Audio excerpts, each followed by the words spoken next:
Hi friends, welcome to Muddumari channel. ನಾನು ಸುಮಾರುಣ್. ಮಹಾಭಾರತಕ್ಕೆ ಸ್ವಾಗತ. ಶ್ರೀಕೃಷ್ಣನು ಸಂಧಾನಕ್ಕಾಗಿ ಹಸ್ತಿನಾವತಿಗೆ ಬಂದದ್ದು ಹಾಗೂ ವಿದುರನ ಆತಿಥ್ಯ. ಶ್ರೀಕೃಷ್ಣನು ಪಾಂಡವರ ದೂತನಾಗಿ ಹಸ್ತಿನಾವತಿಗೆ ಬರಲಿದ್ದಾನೆಂದು ಗೂಢಾಚಾರರಿಂದ ತಿಳಿದ ದುರ್ಯೋಧನನು ಪರಿಪರಿಯ ಸಿಂಗಾರ ಮಾಡಿಸಿ ಅರಮನೆಯನ್ನು ಸಜ್ಜುಗೊಳಿಸಿದನು. ವಿವಿಧ ರೀತಿಯ ಪಕ್ವಾನ್ನಗಳನ್ನು ಮಾಡಿಸಿಟ್ಟನು. ಹಸ್ತಿನಾವತಿಗೆ ಬಂದ ಶ್ರೀಕೃಷ್ಣನು ತನ್ನ ಮನೆಗೆ ಬರಲಿ ಎಂದು ದುರ್ಯೋಧನ ಬಯಸಿದ್ದನು. ಅದರಂತೆ ಭೀಷ್ಮ, ದ್ರೋಣ, ಕೃಪ, ವಿದುರ ಮುಂತಾದವರು ಸಹ ತಮ್ಮ ತಮ್ಮ ಮನೆಗಳಲ್ಲಿ ಶ್ರೀಕೃಷ್ಣನ ನಿರೀಕ್ಷೆಯಲ್ಲಿ ಉಳಿದರು. ಎಲ್ಲರ ಮನೆಗಳ ಮುಂದೆ ವಿವಿಧ ರೀತಿಯ ಚಿತ್ತಾರಗಳು ಶೋಭಿಸಿದವು. ರಸ್ತೆಗಳಲ್ಲಿ ವಿವಿಧ ಮಂಟಪಗಳನ್ನು ರಚಿಸಿದರು. ಚೌಕಗಳಲ್ಲಿ ವಿಶೇಷ ತಳಿರು ತೋರಣ ಕಟ್ಟಿಸಿದರು. ಹಣ್ಣು ಹೂವುಗಳನ್ನು ಹಿಡಿದು ಭಕ್ತರು ಕಾಯತೊಡಗಿದರು. ಸುಮಂಗಲಿಯರು ಆರತಿಯನ್ನು ಸಿದ್ಧಪಡಿಸಿ ನಿಂತರು. ಎಲ್ಲರಲ್ಲಿಯೂ ಸಂಭ್ರಮದ ವಾತಾವರಣದ ಉತ್ಸಾಹವಿತ್ತು. ಧೃತರಾಷ್ಟ್ರನು ತನ್ನರಮನೆಯಲ್ಲಿ ಉತ್ತಮ ವ್ಯವಸ್ಥೆಯನ್ನು ಮಾಡಿಸಿದನು. ಆನೆ, ಕುದುರೆ, ರಥಗಳನ್ನು ಸಿದ್ಧಪಡಿಸಿದನು.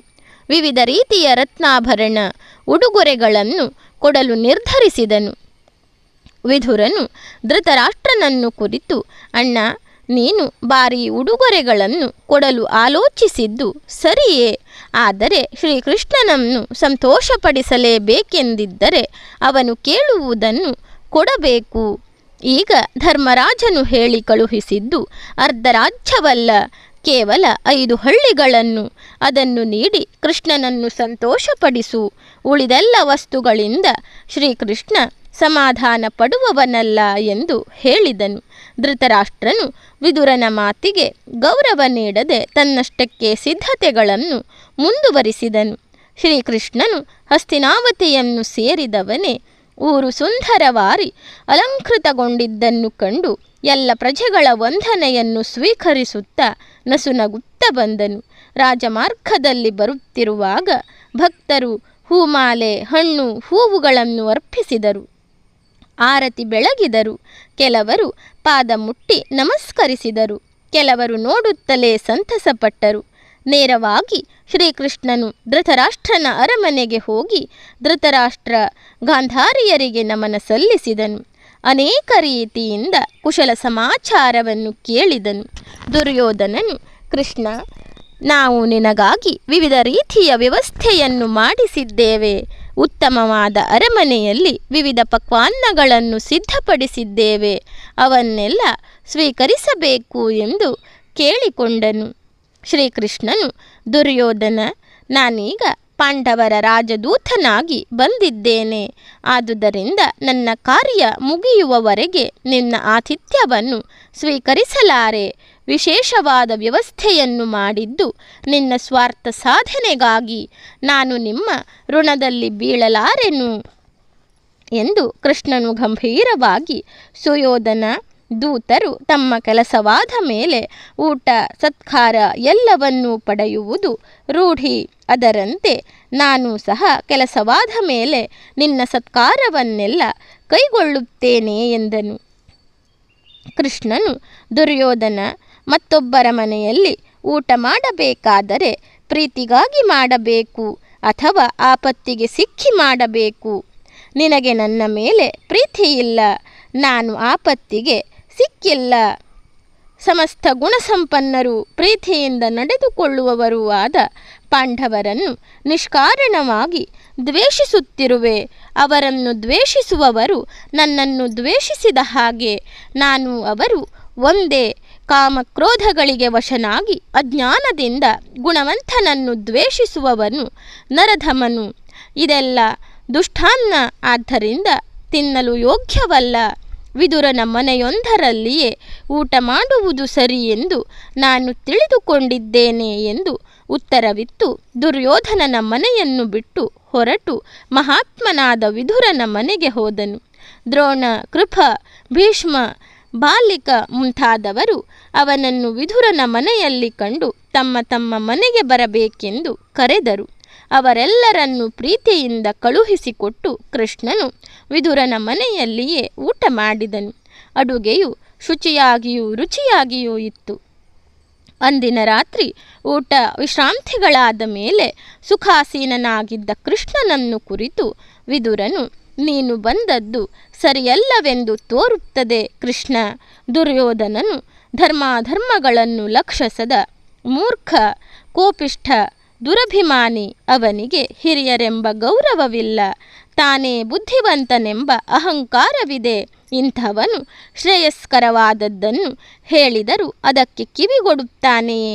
ತನ್ನಲ್ಲಿರುವ ಸೇನಾ ಸಮೂಹವನ್ನು ನೋಡಿ ಸಂತೋಷಪಡುತ್ತಿದ್ದಾನೆ. ಕರ್ಣನೊಬ್ಬನೇ ಶತ್ರುಗಳನ್ನೆಲ್ಲ ಜಯಿಸಬಲ್ಲನೆಂದು ನಿರ್ಧಾರ ಮಾಡಿಕೊಂಡಿದ್ದಾನೆ. ನೀನು ಕೌರವ ಪಾಂಡವರಲ್ಲಿ ಸ್ನೇಹ ಶಾಂತಿಗಳನ್ನುಂಟು ಮಾಡೋಣವೆಂದು ಬಂದಿರುವೆ. ಅವರು ಪಾಂಡವರಿಗೆ ಅವರ ಪಾಲನ್ನು ಕೊಡಲೇ ಕೂಡದೆಂದು ನಿಶ್ಚಯ ಮಾಡಿದ್ದಾರೆ. ಇಂಥವರೊಡನೆ ಮಾತನಾಡುವುದು ವ್ಯರ್ಥ. ಅವರಿಗೆ ಒಳ್ಳೆಯ ಮಾತು ಒಂದೇ, ಕೆಟ್ಟ ಮಾತು ಒಂದೇ. ಅವರೊಡನೆ ಮಾತನಾಡುವುದು ಕಿವುಡನ ಮುಂದೆ ಹಾಡಿದ ಹಾಗೆ. ಆ ಪಾಪಿಗಳು ದುರ್ಬುದ್ಧಿಗಳು, ಅಶಿಕ್ಷಿತರು. ಅವರ ಮಧ್ಯೆ ನೀನು ಹೋಗುವುದೇ ನನಗೆ ಇಷ್ಟವಿಲ್ಲ. ಯೌವನ ಮದದಿಂದಲೂ ಅಸಹನೆಯಿಂದಲೂ ಮೌಢ್ಯದಿಂದಲೂ ತುಂಬಿರುವ ಅವರಿಗೆ ವಿವೇಕವನ್ನು ಹೇಳಿದರೆ ಅದು ಅವರ ಮನಸ್ಸಿಗೆ ಇಳಿಯುವುದಿಲ್ಲ. ಮಾಧವ, ನನಗೆ ಪಾಂಡವರಲ್ಲಿ ಎಷ್ಟು ಪ್ರೀತಿಯೋ ಅಷ್ಟೇ ಪ್ರೀತಿ ನಿನ್ನಲ್ಲಿಯೂ ಇದೆ. ಆ ಪ್ರೀತಿಯಿಂದಲೂ ಗೌರವದಿಂದಲೂ ಸ್ನೇಹದಿಂದಲೂ ಈ ಮಾತುಗಳನ್ನು ಹೇಳಿದೆ ಎಂದನು. ಕೃಷ್ಣನು, ವಿದುರ, ನೀನು ತಾಯಿ ತಂದೆಗಳಂತೆ ಧರ್ಮಾರ್ಥಗಳಿಂದ ಕೂಡಿದ ಮತ್ತು ಸತ್ಯವಾದ ಮಾತನ್ನು ಹೇಳಿರುವೆ. ನಾನು ಬಂದದ್ದಕ್ಕೆ ಕಾರಣವನ್ನು ಹೇಳುತ್ತೇನೆ ಕೇಳು. ದುರ್ಯೋಧನನ ದೌರ್ಜನ್ಯವನ್ನು, ಅವನೊಡನೆ ಸೇರಿಕೊಂಡಿರುವವರ ರಾಜರ ವೈರ್ಯವನ್ನು ತಿಳಿದೇ ನಾನು ಬಂದಿರುವೆ. ಈಗ ಮೃತ್ಯುಪಾಶದಲ್ಲಿ ಸಿಕ್ಕಿರುವ ಚದುರಂಗ ಸೇನೆಯನ್ನು ಮೃತ್ಯುವಿನಿಂದ ಬಿಡುಗಡೆ ಮಾಡಿದರೆ ಅದು ಒಂದು ದೊಡ್ಡ ಧರ್ಮ ಕಾರ್ಯವಾಗುತ್ತದೆ. ಅಂಥ ಧರ್ಮ ಕಾರ್ಯವನ್ನು ಕೈಗೊಂಡು ಅದು ವ್ಯರ್ಥವಾದರೂ ಅದಕ್ಕೆ ಪುಣ್ಯ ವಿಧೇಯಿರುತ್ತದೆ. ಹಾಗೆಯೇ ಪಾಪ ಕಾರ್ಯವನ್ನು ಮನಸ್ಸಿನಲ್ಲಿ ಯೋಚಿಸಿಕೊಂಡರೂ ಅದಕ್ಕೆ ಪಾಪ ಬಂದೇ ಬರುತ್ತದೆ. ಆದ್ದರಿಂದ ಯುದ್ಧಕ್ಕೆ ಬಲಿಯಾಗುತ್ತಿರುವ ಕೌರವ ಪಾಂಡವರಲ್ಲಿ ಶಾಂತಿಯುಂಟು ಮಾಡಲು ಪ್ರಯತ್ನಿಸುತ್ತಿದ್ದೇನೆ. ಸ್ನೇಹಿತನು ಕಷ್ಟದಲ್ಲಿ ಸಿಕ್ಕಿರುವಾಗ ಅವನನ್ನು ಅದರಿಂದ ತಪ್ಪಿಸಲು ಸಾಧ್ಯವಾದಷ್ಟು ಪ್ರಯತ್ನ ಮಾಡಿದವನು ಕ್ರೂರನೆನಿಸಿಕೊಳ್ಳುತ್ತಾನೆ. ಅಕಾರ್ಯ ಮಾಡುತ್ತಿದ್ದವನನ್ನು ಜುಟ್ಟು ಹಿಡಿದು ಎಳೆದುಕೊಂಡು ಬಂದಾದರೂ ಅದರಿಂದ ತಪ್ಪಿಸಬೇಕು. ನಾನು ನಿರ್ವಂಚನೆಯಿಂದ ಈ ಕಾರ್ಯವನ್ನು ಕೈಗೊಂಡಿದ್ದೇನೆ.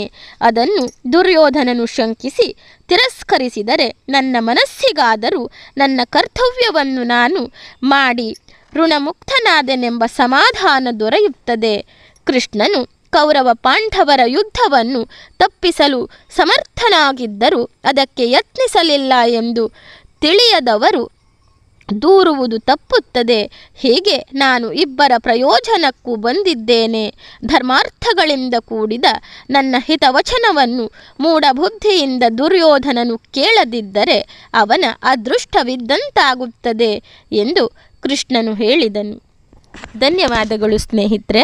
ನನ್ನ ವಿಡಿಯೋಗಳೆಲ್ಲ ನಿಮಗೆ ಇಷ್ಟವಾಗ್ತಾ ಇದ್ದರೆ ನನ್ನ ಮುದ್ದು ಮರಿ ಚಾನಲನ್ನು ಸಬ್ಸ್ಕ್ರೈಬ್ ಮಾಡದೆ ನೋಡ್ತಾ ಇರುವವರು ದಯವಿಟ್ಟು ಸಬ್ಸ್ಕ್ರೈಬ್ ಮಾಡಿ, ಆಲ್ ಅಂತ ಸೆಲೆಕ್ಟ್ ಮಾಡಿಕೊಳ್ಳಿ, ಶೇರ್ ಮಾಡಿ, ಲೈಕ್ ಮಾಡಿ, ಕಮೆಂಟ್ ಮಾಡಿ.